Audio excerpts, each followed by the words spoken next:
Industry 4.0 is creating ripples across the world. And with those ripples come the unknown. The children of today will be facing the jobs of tomorrow, many of which will be completely new jobs that don't yet exist. How do you prepare them for a career path that's not yet visible? How do you ensure that you are financially prepared to enable them to chase their dreams? We asked Vice President of Digital Innovation in OCBC and Head of the Open World Fabian Lee and Hays Malaysia Senior Manager Aaron Chen. Hi gentlemen, thank you for joining us today. Fabian, you have extensive experience working in the financial sector and also across different industries. With the sweep of Industry 4.0, what are trends that you are seeing in terms of talent acquisition compared with 10 years ago?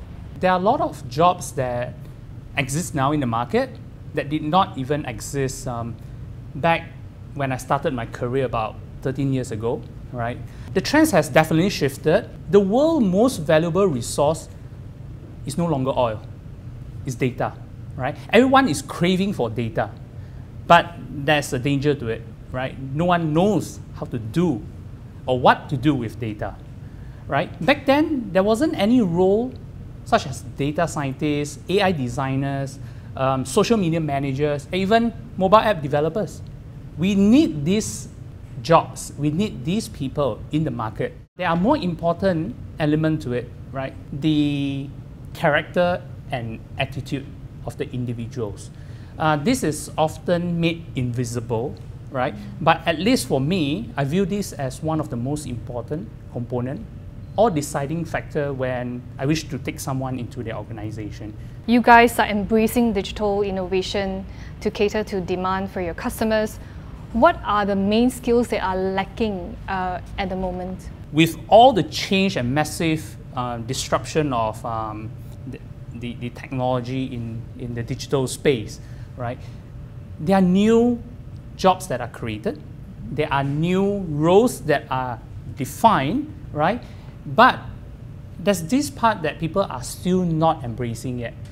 To make sure that their jobs are continuously relevant, right? They will continuously need to find ways to make sure that they stay in the organization. So to ensure that soft skills are relatively important, right? The main soft skills I would like to emphasize would be around strategic thinking, problem solving, emotional intelligence, and also negotiation skills. Aaron, according to Hays Malaysia report, we are actually in fact keeping pace with global trends, although a lot of people are still quite skeptical on how fast we adopt as a nation. So share with us some examples that you see in the market. I think Malaysia is actually very current with a lot of the technologies that they have globally. So for example, in the contact center space, we're pushing something called robotic process automation very, very heavily. That's essentially automating a lot of the processes using AI, machine learning, and software. You'll see it a lot in a lot of the tech startups as well, programmatic, for example, for digital marketeers. So actually, it's not that bad. Malaysia is pretty, in pace with the rest of the world, I would say.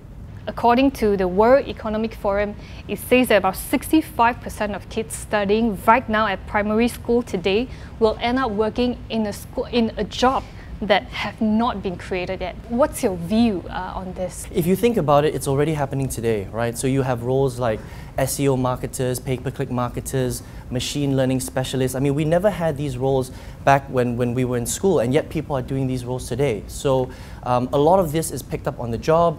A lot of people take extra classes after work, after school, they get onto online webinars. So I think that people shouldn't be so worried about that, because as people, I think we've always done jobs where we didn't necessarily learn it in school. So I think as long as we keep a close eye on what's going on digitally, and like Fabian said, we work on our soft skills, I think that's what's really going to help people to stand apart from the competition. What are the new categories of jobs that we will see in the future? Data will be massive, so a lot of data analytics will be very, very big. A lot of these tech startups, they're just driving a lot of information, and so we need people for that, so that's one thing. Anything in the IT and technology sector will also continue to grow, and the interesting one, I think, would be in the legal space, right? Because there's so much new technology and it's changing the way that we're doing business. Also, there will be a lot of new ethical issues that we never had to deal with in the past, and so that sector will continue to grow.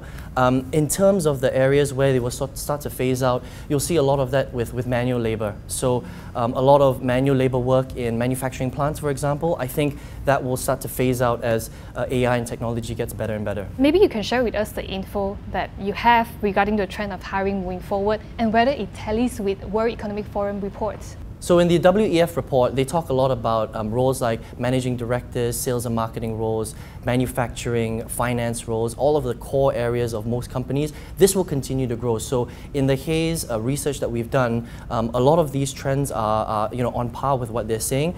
Also in the robotics section as well, where we also see a lot more roles, we think, is a lot of digital transformation. Because if you think about it, a lot of companies are going from more of a traditional structure, more into a futuristic digital platform or digital structures. So a lot of digital transformation roles will become more relevant.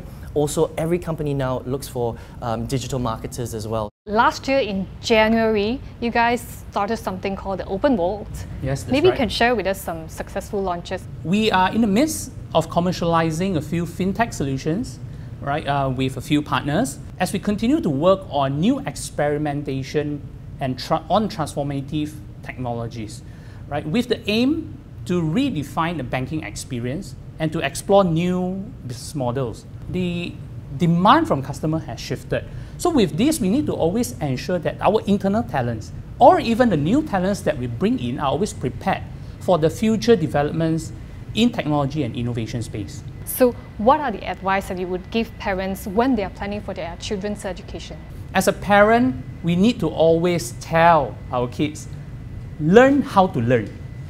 Always be adaptive. Because with the change in the environment, we do not know what will happen. Like what Aaron just mentioned earlier, we do not know what are the new jobs that will be created, what are the new skills that we will need. I've got a slightly different view from Fabian. I think that parents shouldn't worry too much about their kids, and the reason why I say that is because I think a lot of the kids these days, they're growing up in the digital era, right? So regardless, they're going to be a lot better at technology than we are. I think that it's important to foster your children to do what they love. That's very, very important. But if you want to kind of stand out from the competition a little bit, I would say that during school or during university, definitely do a lot of internships in maybe startup companies or tech companies or the companies where you want to get your jobs. Because when you finally graduate, you will have a one-up over everybody else who didn't bother doing that. This video is brought to you by OCBC Premier Banking. Whatever ambitions you may have for your children, let us help you to achieve them. Speak to us about your life goals and let us help you discover the untapped potential of your wealth. Call our Premier hotline at 03-8315-4288 or visit us at www.ocbc.com.my/premier.